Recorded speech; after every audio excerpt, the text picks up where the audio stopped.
Yo, what is good, everybody? I am back. It's Golden What Ifs, whatever you want to call me, as always. And yeah, I'm back with the finale, or part 2 of 2, for What If Inosuke Had Ice Breathing. Unfortunately, it didn't do that well. I didn't really expect it to do that well, but it's kind of not that big of a deal in the first place. It was just something I really wanted to do personally. And I had a friend of mine, or a YouTuber of mine, a YouTube friend of mine, excuse me, that wanted me to do it.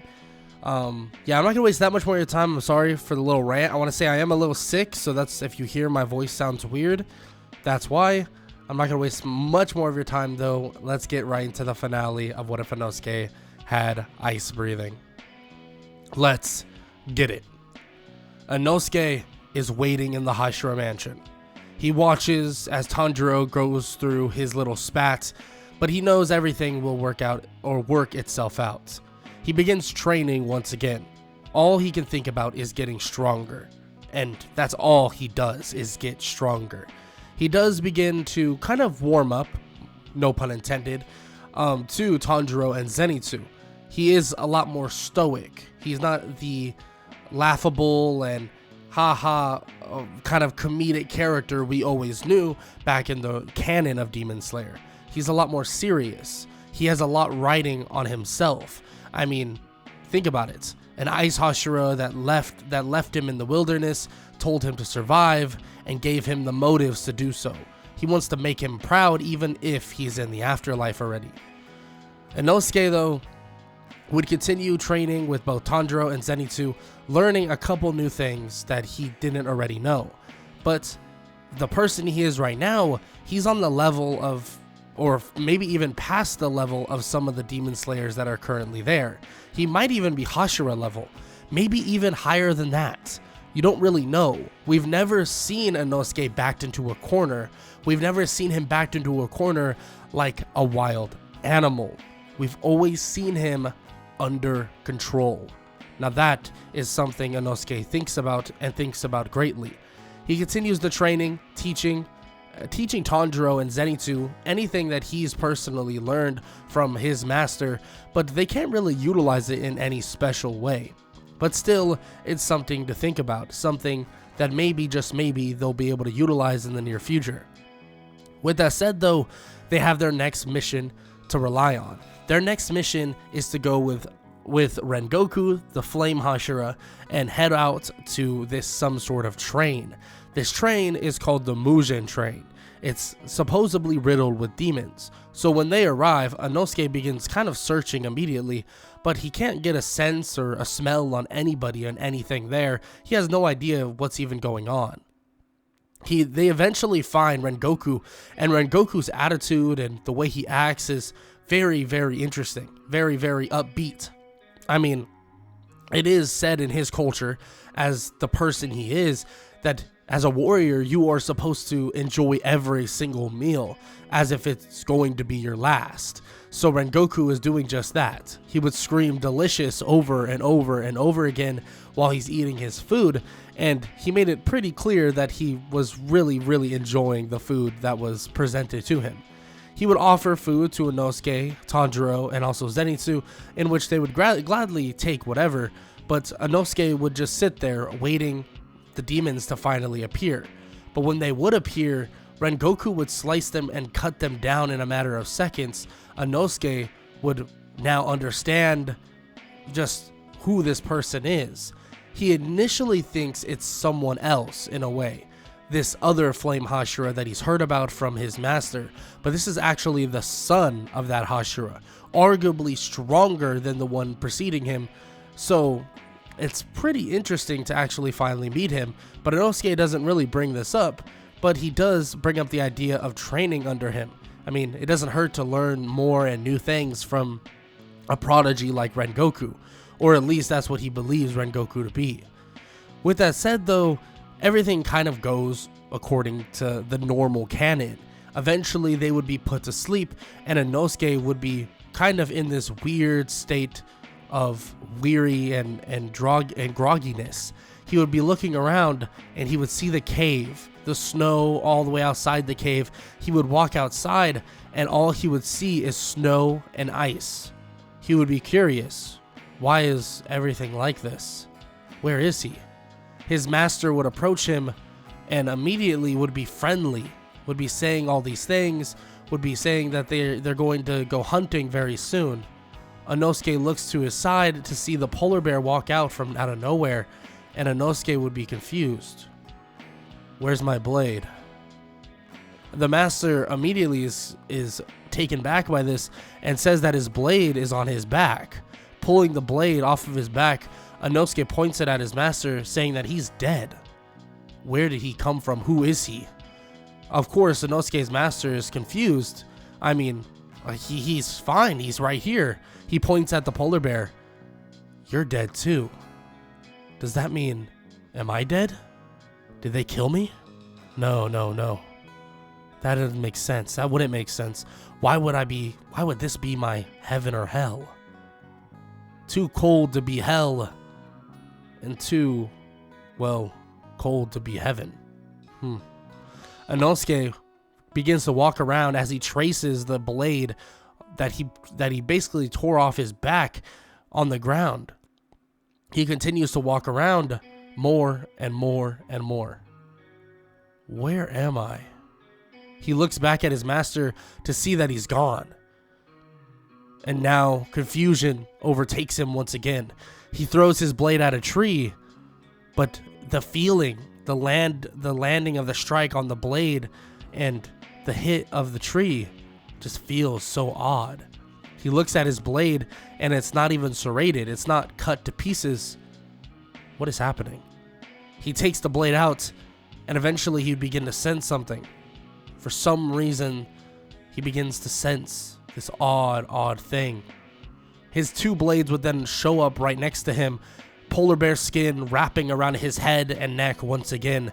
As he picks up his blades, the ice begins to crystallize on the blades once again. Inosuke would look to his side to see a person, a kid. Inosuke would dive over there and slice the kid in half. But then immediately, the kid would poof into just nothingness. Inosuke is confused. Wait, he knows exactly what's happening.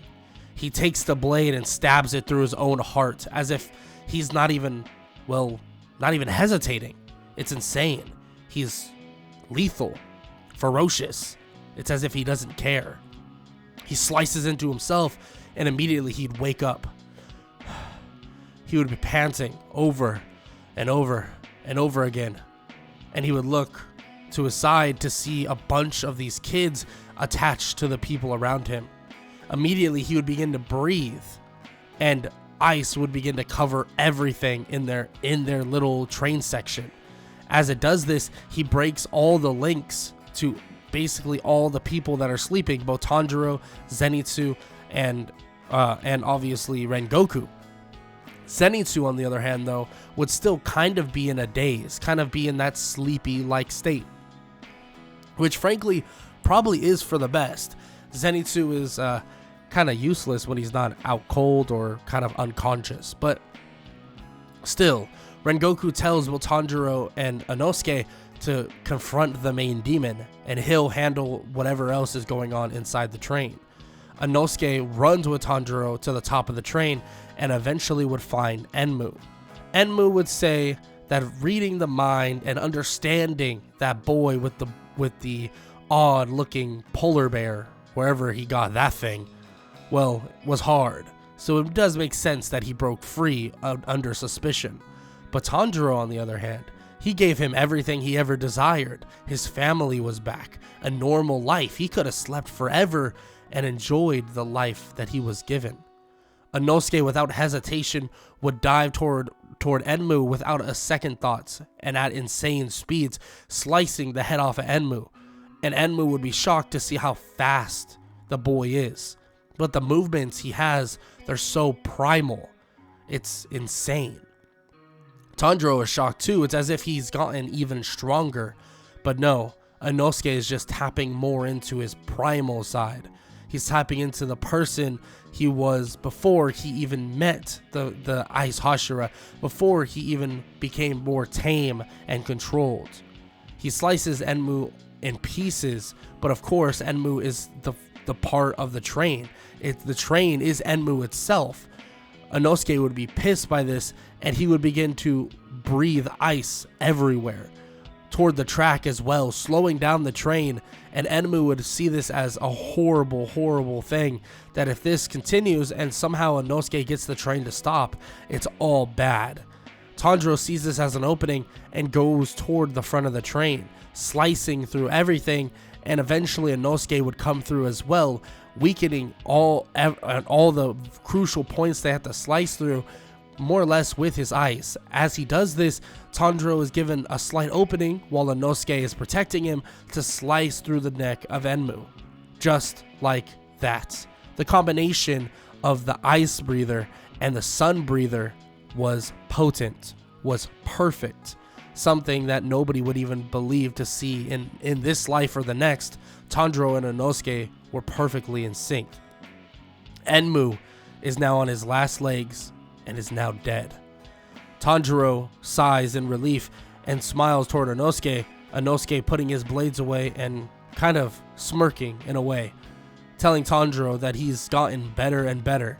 It seems like he'll catch up to him in no time. That means he'll have to train even harder and get even stronger. He won't let Tanjiro catch up. Tanjiro just laughs, saying that Inosuke is really amazing. But Inosuke doesn't say anything about this and continues walking. He leaves to the front of the train and helps Rengoku get everybody out of it. But as they're getting everybody out of the train, everybody, stops and stands still. Inosuke turns around and he sees one person. One very, very strong person. It's Akaza. Akaza tells them that killing someone like Enmu is nothing, but killing him would truly be an accomplishment. But unfortunately, they all die here. Inosuke looks at him, and it's as if he's getting all of these flashbacks. The numbers in the eyes of Akaza, it's as if it's reminding him of something he had no idea existed in the back of his mind. He sees him. No, he doesn't see Akaza. He sees someone else. Who is this guy? He continues to kind of look at whatever this person is, not sure what or who or what kind of creature, demon, or monster the thing is he's looking at. This person is not Akaza, but he gets the same feeling from Akaza. Rengoku steps forward, telling all of them to stay back. The fight between Rengoku and Akaza begins, and it's an amazing one. One that is a spectacle. Akaza even regards Rengoku as someone extremely powerful. As someone that they could basically fight for ages if he just became a demon. Rengoku would never do such a thing, and of course he wouldn't. He would never go back on that. He'll never become a demon. Of course, though, Inosuke watches in complete shock. Watching Rengoku fight with such tenacity, fight with such, just anger, but also swiftness. It then influences Inosuke. It's odd. Inosuke would charge forward without even thinking, and he would be almost, if not as fast as Rengoku. He would strike toward Akaza, and Akaza would be shocked. Wow, you're just as strong as him, it seems. Wow, this is truly amazing. How about you become a demon? Of course, Inosuke wouldn't say a word, but this would piss him off. Immediately, he would use every single thing he possibly can in his arsenal. He would hit Akaza multiple times with Frostbite, his first form. In doing this, it stuns Akaza to a great extent, stopping his regeneration, and Akaza is even shocked by this. You're stopping my regeneration? You're amazing. What is this? Akaza is taken back, but he realizes that this fight is no longer for fun, at least for him. This is life or death. It seems that Inosuke is making up for what they lack. Inosuke's, whatever his breathing style is making up everything for what they lack. He tries to quickly take out Rengoku, but it seems like this wall of of ice, or this weird wall of ice, a glacial wall, appears in front, and he punches through it, and he's shocked, looking toward the boy with a weird looking panda. No, polar bear? Kid, how the hell did you get a polar bear here? Of course, Akaza is still actively kind of talking and not making jokes, but he's still just enjoying the fight. So he's going to continue to make these small remarks. Of course, Inosuke is not fazed at all, and the more he fights, the more primal he feels, and the more he starts creeping into this realm of uncertainty, as if he's now entered something that Akaza can no longer predict. He's not in sync with Rengoku, and there's a reason for it. There's no reason at all to be in sync with Rengoku, because if you are, he'll read you easier. Right now, Inosuke is unpredictable. He goes for the head of Akaza, slicing toward it, and almost gets it off entirely. Akaza is shocked. He tries to break the sword that Inosuke is using, but Inosuke immediately covers it in ice. As the punch hits, the ice shatters and it splinters into Akaza, and immediately this slows down Akaza. Akaza would feel the ice penetrating his body, covering everything within him. Akaza would then see an opening that Rengoku and Inosuke didn't see, and he lands a clean blow to Inosuke's stomach, right in his stomach. His hand would plunge into Inosuke, but Inosuke would grab it as he slings his sword through the arm of Akaza. He would grab Akaza's arm and then scream toward Rengoku. Fire and ice, flames and ice, whatever you want to call it. He would grab Akaza and pull him closer, and his hand would go through Inosuke. Well, he doesn't care though. He's using the primal urges, the urge to win, the want to win, and it's taking over him. He grabs the head of Akaza, and he can feel this ice merging from the wound. The wound is now covering Akaza's arm. The blood that was once covering Akaza's arm, the blood that was from Inosuke, is now turning to ice, as if it's slowing him down, slowly but surely, rooting him, unable to move. One swing, Akaza looks, his eyes grow wide. He needs to move. He needs to move. Just out of nowhere, Rengoku would slice the head of Akaza off, and Rengoku would slice toward the arm of Akaza as well, hoping that he could at least save Inosuke enough time to maybe recover, maybe somehow, but come on, there's no way, right? Inosuke smirks, saying that this was truly seeming like the end. I mean, a fitting way to go out, I guess. Inosuke continues to laugh as Akaza begins to fade away, and Akaza is finally gone. The arm of Akaza within the stomach of Inosuke now disappearing, ice covering Inosuke's stomach. Inosuke looks at them and says, "That's whatever happens next." He's still stronger. He passes out, laying there, out cold entirely. Everybody's in shock. What the hell just happened? Rengoku would take Inosuke. I mean, what are the chances? What even have happened? I mean, he has to be dead. Akaza put an arm through him. His organs must be shattered, destroyed, obliterated. They finally arrive at the Hashira mansion, and they begin to try and help him recover. But even Shinobu says that she doesn't even understand how he's still alive, how he even has a pulse. It's slow, but it's still there. How is this even possible? They have no idea, but just as they look back, the ice begins to melt. But not in the way you would think. It's as if it begins to kind of make a patch of some sorts. They're shocked to see this, and they begin to cover it up, trying to somehow maintain the organs that are within. But Inosuke seemingly moved his organs when, well, Akaza punched through his stomach.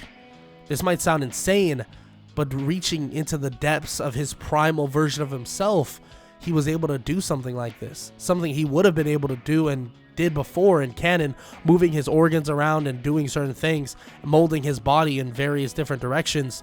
He was able to do that now, and he was able to save himself. But not only that, he not only saved himself, and maybe this put him out of commission for forever, or maybe a long time or forever, we have no idea. But he did take the third ranked demon of the 12 Kizuki down with him.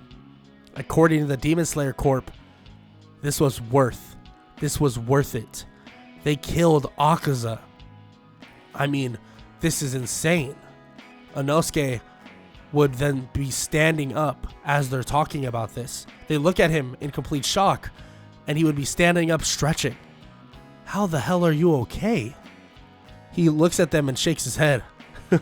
I'm definitely not okay, but I can definitely walk. He begins to walk and tells them to hurry up and give him his polar bear cloak. He wants to, well, wear it. He's cold. They all think he's kind of crazy. What is wrong with this kid? But still, recovery, rehab, and all of this stuff will fall in line with Inosuke. There's nothing else he could really do. But seeing this, watching Inosuke do this, it made Tanjiro and Zenitsu stronger than you'd possibly believe. The extra training they would get, the motivation they would get, and the inspiration and also extra training beforehand they would get from Inosuke would lay the foundation for them to be able to win on their own.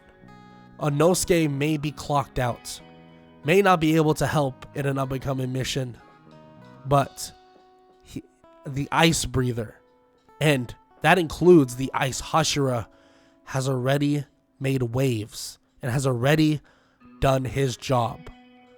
And that is the end of What If Inosuke Had Ice Breathing. And if you enjoyed, show some love by leaving a like, a sub, and a comment down below, all that good stuff. And I hope all y'all have an amazing day. Later.